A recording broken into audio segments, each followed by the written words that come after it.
आप सभी को नमस्कार। आज मैं आप सभी के समक्ष अक्षय तृतीया की एक कथा लेकर आई हूँ। तो श्रवण करते हैं। अक्षय तृतीया की एक कथा के अनुसार प्राचीन काल में एक धर्मदास नामक वैश्य रहता था।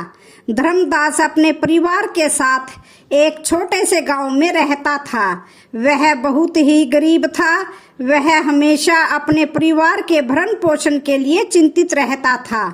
उसके परिवार में कई सदस्य थे। धर्मदास बहुत ही धार्मिक प्रवृत्ति का था। उसका सदाचार तथा देव एवं ब्राह्मणों के प्रति उसकी श्रद्धा बहुत अधिक थी। अक्षय तृतीया व्रत के महात्म्य को सुनने के पश्चात उसने अक्षय तृतीया पर्व के आने पर सुबह जल्दी उठकर गंगा में स्नान करके विधि पूर्वक देवी देवताओं की पूजा की। व्रत के दिन सामर्थ्य अनुसार जल से भरे घड़े, पंखे, जौ, सत्तू, चावल, गेहूं, गुड़, घी, नमक, दही, सोना तथा वस्त्र आदि वस्तुएं भगवान के चरणों में रखकर ब्राह्मणों को अर्पित की। यह सब दान देखकर धर्मदास के परिवार वाले तथा उसकी पत्नी ने उसे रोकने की कोशिश की। उन्होंने कहा कि अगर धर्मदास इतना सब कुछ दान में दे देगा तो उसके परिवार का पालन पोषण कैसे होगा। फिर भी धर्मदास अपने दान और पुण्य कर्म से विचलित नहीं हुआ और उसने ब्राह्मणों को कई प्रकार का दान दिया। उसके जीवन में जब भी अक्षय तृतीया का पावन पर्व आया, प्रत्येक बार धर्मदास ने विधि से इस दिन पूजा एवं दान आदि कर्म किया। अनेक रोगों से ग्रस्त तथा वृद्ध होने के उपरांत भी उसने उपवास करके धर्म कर्म और दान पुण्य किया। यही वैश्य अगले जन्म में कुशावती का राजा हुए।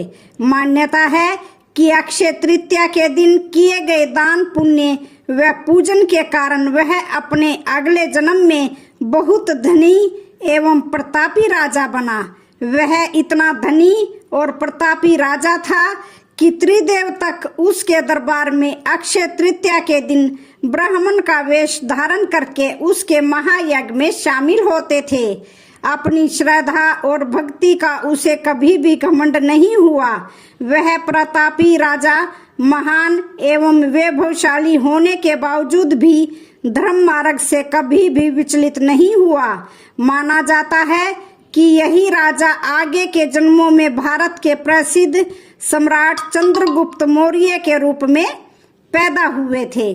जैसे भगवान ने धर्मदास पर अपनी कृपा की, वैसे ही जो भी व्यक्ति इस अक्षय तृतीया की कथा का महत्व सुनता है और विधि विधान से पूजा एवं दान आदि करता है, उसे अक्षय पुण्य एवं यश की प्राप्ति होती है। अक्षय तृतीया की एक कथा और है। श्री कृष्ण मुंडन संस्कार कथा। प्राचीन काल में व्रज के लोगों का मुख्य व्यवसाय गोचारण ही था। इसलिए मुख्य व्यवसाय से संबंधित कुछ वर्जनाएं भी थी। अब इसे वर्जनाएं कहें या सामाजिक नियम।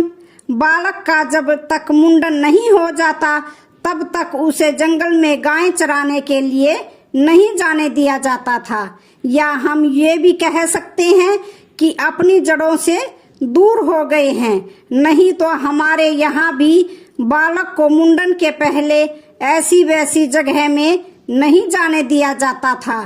खैर, बालक कृष्ण रोज अपने परिवार के व आस पड़ोस के सभी पुरुषों को, थोड़े बड़े लड़कों को गाय चराने देखते तो उनका भी मन करता, पर मैया यशोदा उन्हें मना कर देती कि अभी तू छोटा है, थोड़ा बड़ा हो जा फिर जाने दूंगी। एक दिन बलराम जी को गाय चराने जाते देखकर लाला अड़ गए। दाऊ जाते हैं तो मैं भी गाय चराने जाऊंगा, ये क्या बात हुई? वो बड़े और मैं छोटा। मैया ने समझाया कि दाऊ का मुंडन हो चुका है, इसलिए वो जा सकते हैं। तुम्हारा मुंडन हो जाएगा तो तुम भी जा सकोगे।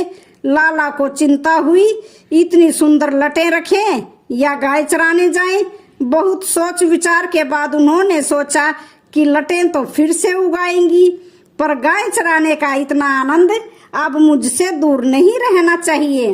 वे तुरंत नंद बाबा से बोले, कल ही मेरा मुंडन करा दो, मुझे गाय चराने जाना है।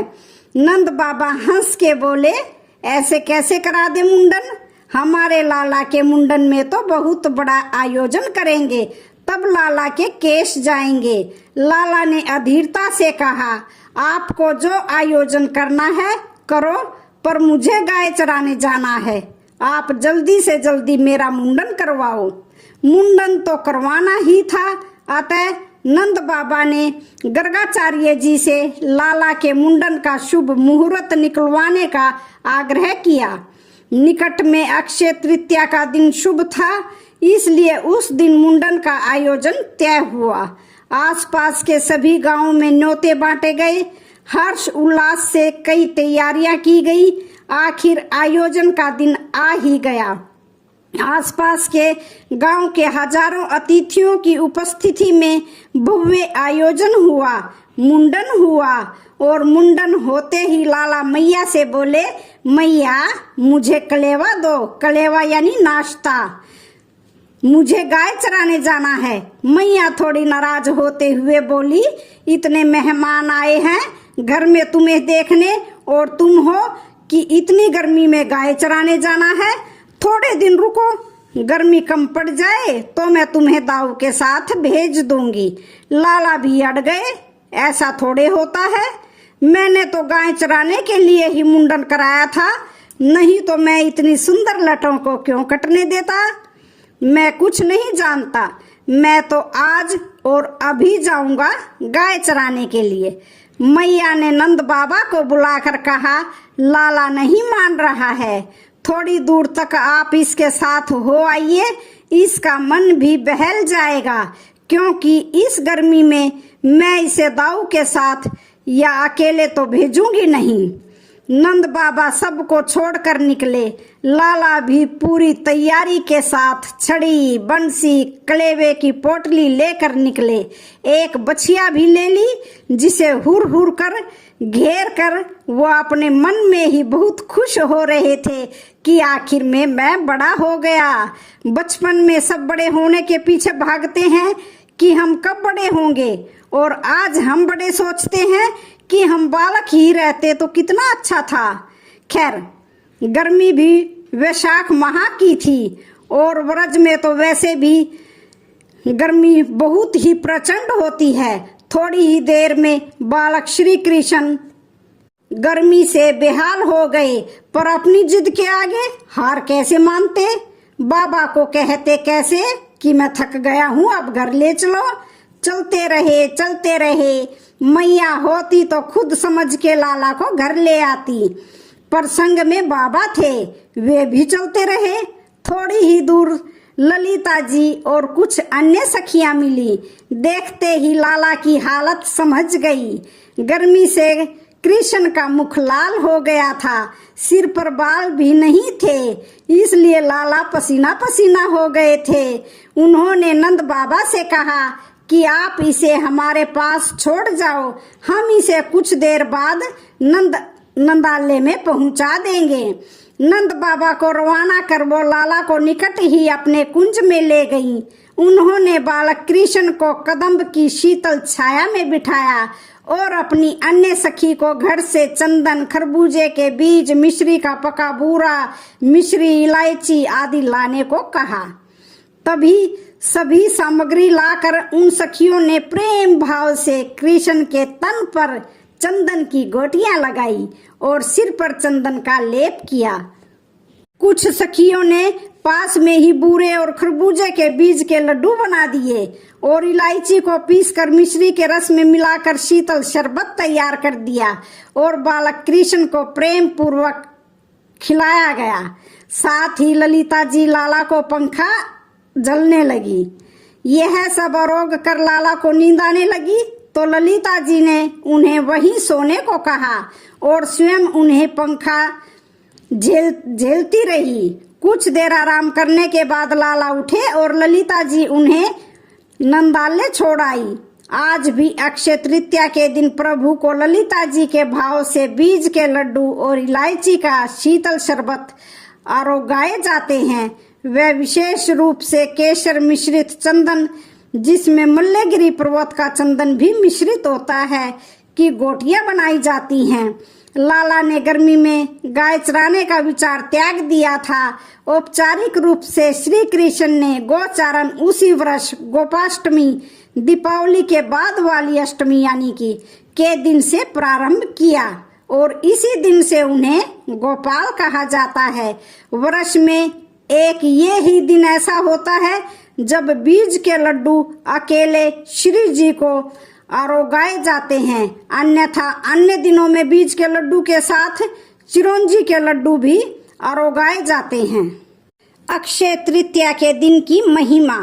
इसी दिन से सतयुग और त्रेता युग का आरंभ हुआ था। नंबर 2, सृष्टि के रचयिता श्री ब्रह्मा जी के पुत्र अक्षय कुमार का अवतरण हुआ। नंबर 3, माँ अन्नपूर्णा का जन्म हुआ। नंबर 4, महर्षि परशुराम जी की जयंती भी इसी दिन है। नंबर 5, भागीरथी माँ गंगा का अवतरण भी इसी दिन हुआ। नंबर 6, धन के देवता श्री कुबेर जी को इसी दिन खजाना मिला था। भगवान श्री कृष्ण के बचपन के मित्र सुदामा का मिलन भी इसी दिन होना एक शुभ संकेत है। नंबर 8, महाभारत काल में जब दुर्योधन ने द्रौपदी का चीरहरण किया था तो उस दिन अक्षय तृतीया थी और भगवान श्री कृष्ण ने द्रौपदी की पुकार सुनकर उनकी रक्षा की थी। नंबर 9, चारों धाम की यात्रा का मुख्य स्थल श्री बद्रीनाथ मंदिर के कपाट भी अक्षय तृतीया को ही खुलते हैं। तब लाखों की संख्या में भक्त मंदिर में श्री बद्री नारायण जी के दर्शन करते हैं। इसी दिन भक्तों को वृंदावन के श्री बांके बिहारी मंदिर के चरणों के दर्शन कराए जाते हैं। तो आज की वीडियो का यहीं पर समापन होता है। वीडियो अच्छी लगे तो चैनल